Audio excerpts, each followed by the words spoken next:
When I found out my boyfriend Ethan and my best friend Mia were secretly dating behind my back, I didn't scream. I didn't cry. I didn't even confront them. I smiled. Because I knew something they didn't. When people think you're broken, that's when you're the most dangerous. For a week, I acted totally normal. I told Ethan I loved him. I hung out with Mia like nothing happened. I pretended to be clueless.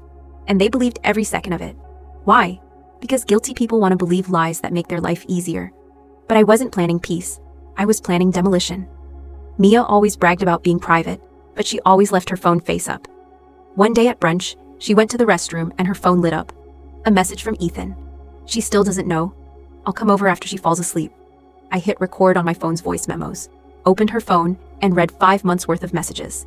Every lie, every insult about me, every joke they made behind my back. I saved everything. The next weekend, my cousin threw a birthday party. I invited Ethan. I invited Mia. They both came together, pretending it was a coincidence. Cute. When everyone had gathered in the living room for the cake, I stood up and said, "Before we cut the cake, I want to share something special."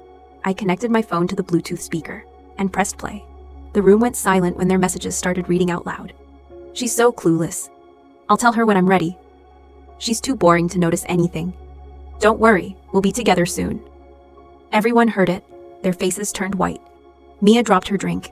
Ethan tried to grab the phone, but I stepped back. Nope. Stay right there. You earned this. The crowd backed away from them like they were contagious. Their perfect little secret relationship collapsed in front of the entire room. Then I pulled out the second part of my plan. Mia had always wanted a promotion at her job. She told everyone she was being considered for leadership. Too bad I found her little folder of plagiarized work she stole from another coworker, and I sent it anonymously to her boss the night before.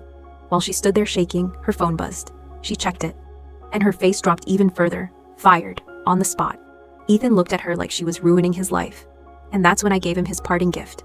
I handed him a small white envelope. Inside were photos of him at the bar, kissing Mia. On the same night, he told me he was with his sick mom. I sent copies to his mom, by the way. Oh, and Ethan, I said. I canceled the lease renewal on the apartment. Enjoy finding somewhere else to live. The entire room watched their relationship crumble in real time.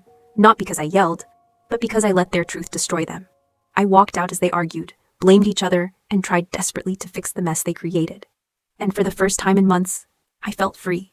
If you were in my place, would you expose them publicly like I did? Or would you choose a quieter, personal revenge?